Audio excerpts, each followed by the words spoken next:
Welcome back students at the group of Ready to Read School class 10th। हम लोग chapter number 14 economic importance of plants and animals वो अपन previous time में study कर चुके हैं और चैप्टर कंप्लीट भी हो चुका है। मेरी उम्मीद है कि आप लोगों ने इसके क्वेश्चन आंसर भी सॉल्व कर लिए होंगे। अब मैं एक नया चैप्टर स्टार्ट करने जा रही हूँ, आपका कार्बन एंड इट्स कंपाउंड।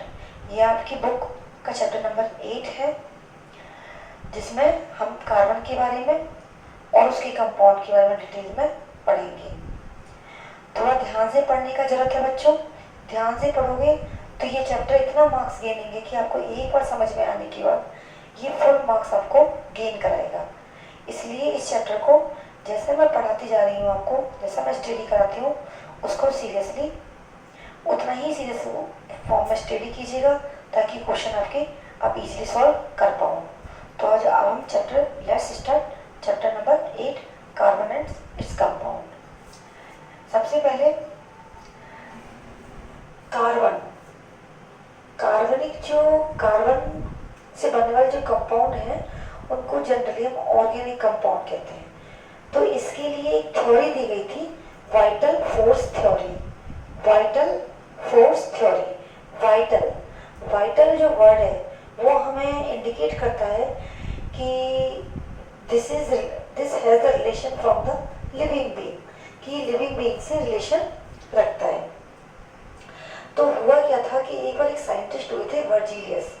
उन्होंने हमें 1850 में थे ये साइंटिस्ट। उन्होंने हमें कहा कि जितने भी ऑर्गेनिक कंपाउंड है वो हमें केवल और केवल लिविंग बीइंग से ही ऑब्टेन होते हैं। उन्हें हम आर्टिफिशियली लेबोरेटरी में सिंथेसाइज नहीं कर सकते। मतलब according to the Berzelius, organic compounds only obtained from the living being, not synthesized in artificially in the laboratory। ये हमको बर्जीलियस ने बताया।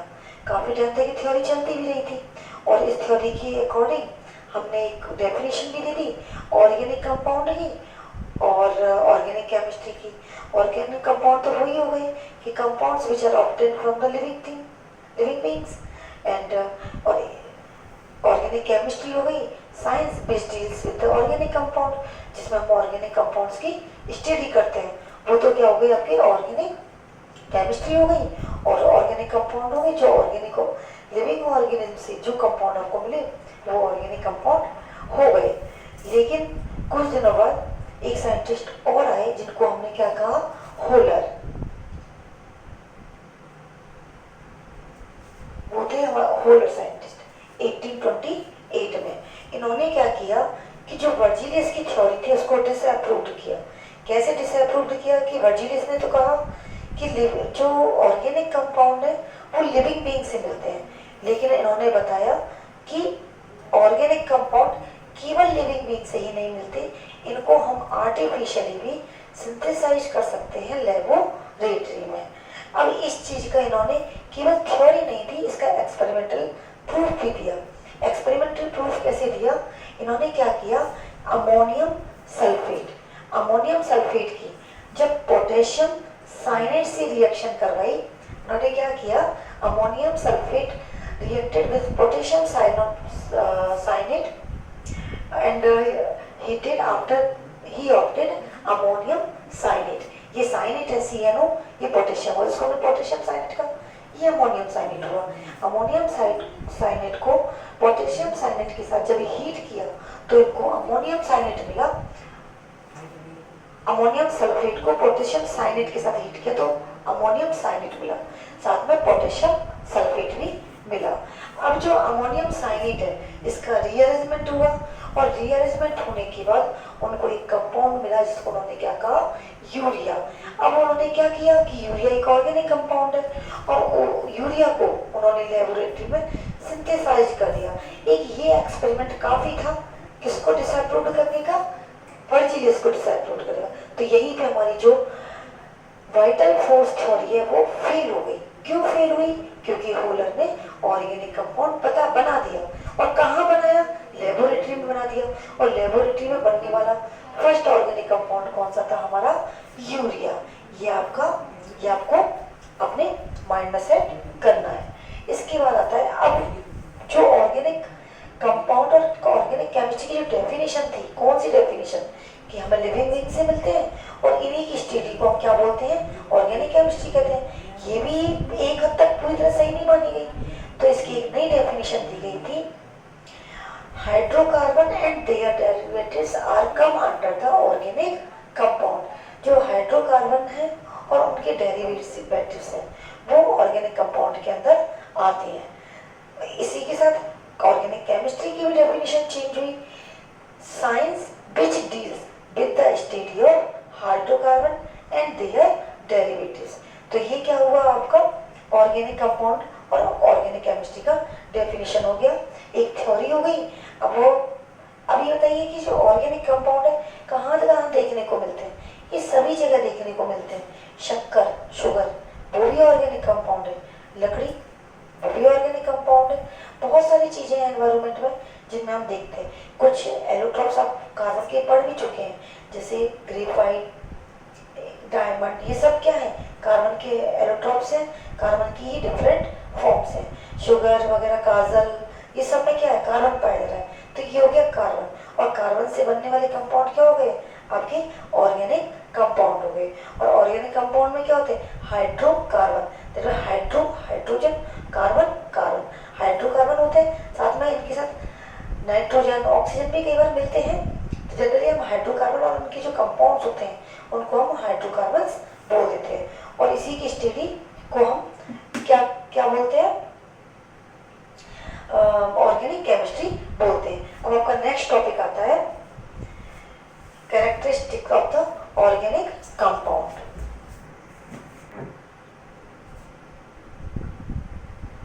अब आता है आपका कैरेक्टरिस्टिक्स ऑफ कार्बन एटम।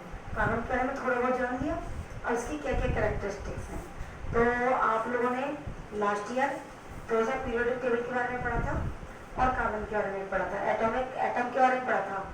तो जो कार्बन है हमारी पीरियोडिक टेबल में 6th नंबर पर आता है। कैसे, इससे पहले आते हैं हमारा hydrogen, helium, lithium, beryllium, boron, और फिर नेक्स्ट आता है कार्बन।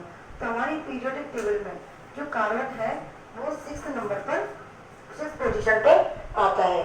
नेक्स्ट आता है आपका इसका सिंबल, कार्बन को हम C से रिप्रेजेंट करते हैं।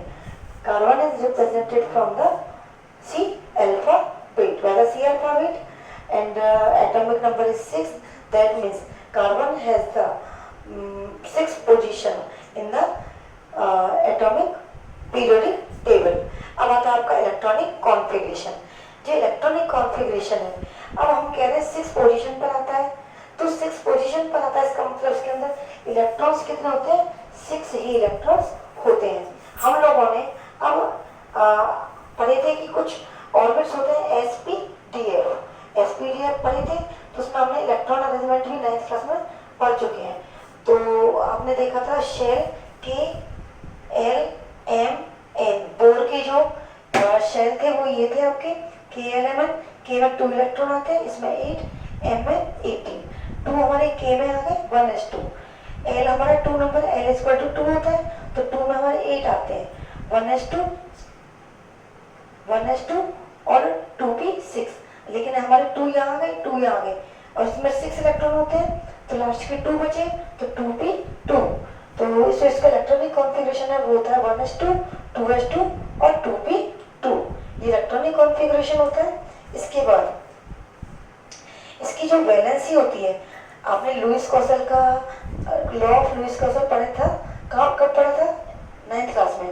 वो कहता है कि कोई भी एटम जब स्टेबल होगा जब इसके आउटर मोस्ट ऑर्बिटल में 8 टोटल इलेक्ट्रॉन्स कितने होंगे, 8 इलेक्ट्रॉन के। ये हमारे लुईस कॉसल ने बताया था। तो ये क्या कहता है कि 8 इलेक्ट्रॉन अगर होंगे तो वो क्या हो जाएगा, स्टेबल हो जाएगा। अब हमारे के में 2 आए, एल में 2 और 2 4, अब होने कितने चाहिए थे, 8।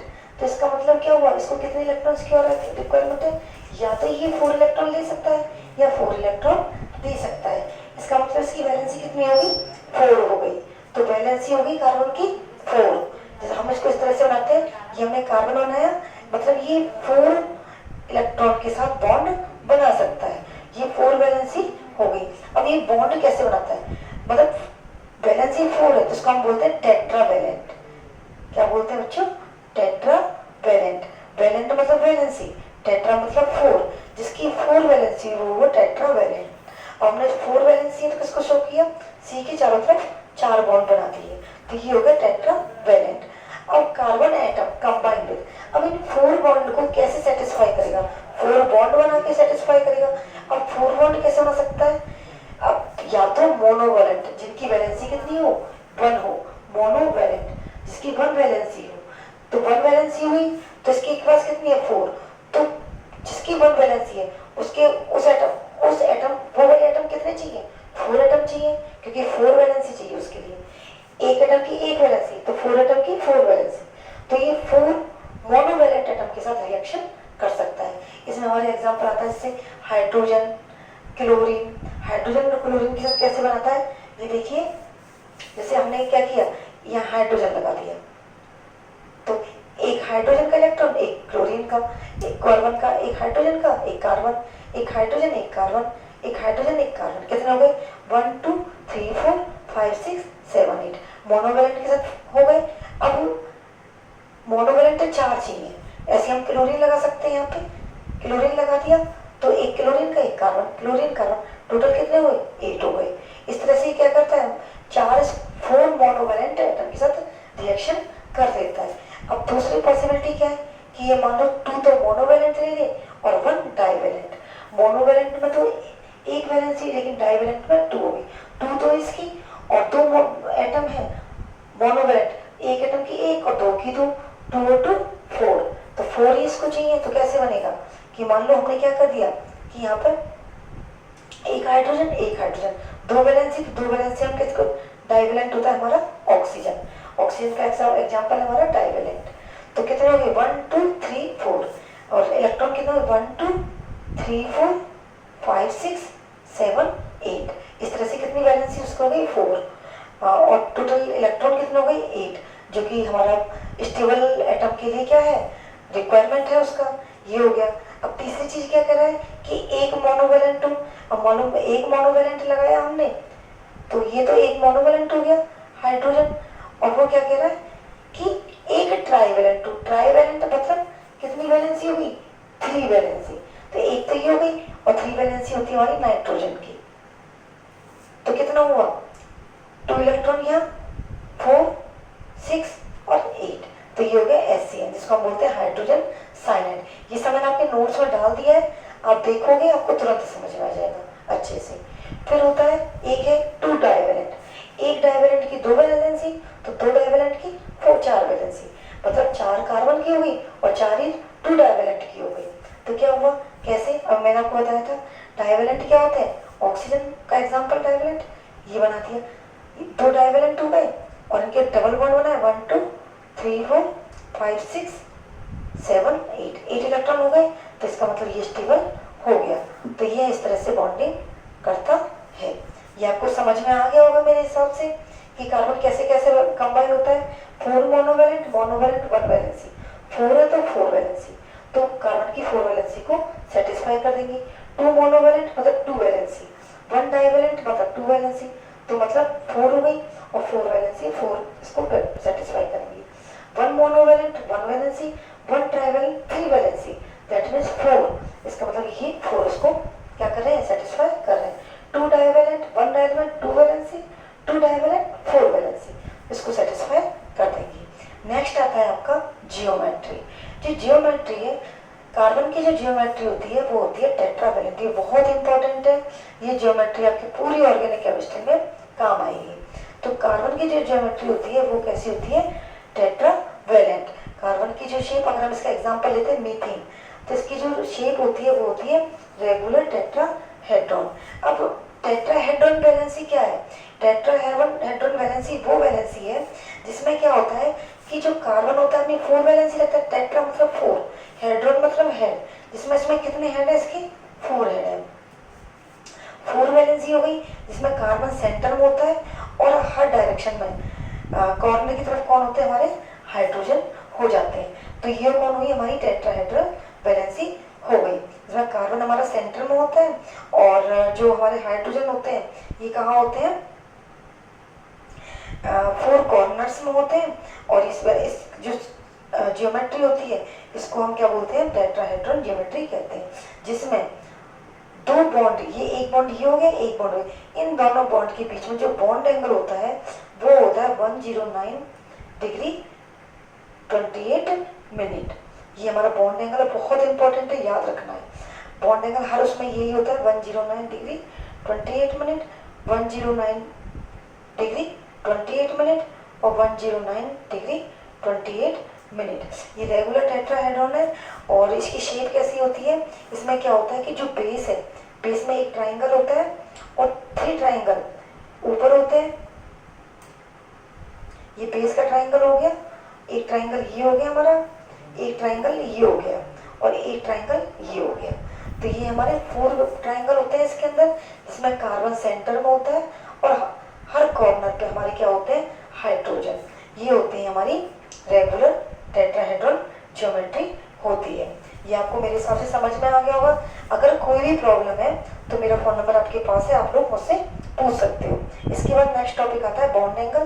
बॉन्ड एंगल मैं बता चुकी हूँ, 2 पास वाले बॉन्ड के बीच में जो एंगल होता है एडजेसेंट बॉन्ड के बीच में, एडजेसेंट बिल्कुल नियरली क्लोज बॉन्ड के बीच में जो एंगल होता है वो होता है 10 डिग्री 28 मिनट, जो आपके मीथेन का होता है। अभी मीथेन नाम कैसे दिया ये हम अभी आपके नोमेनक्लेचर आएगा उसमें पढ़ेंगे।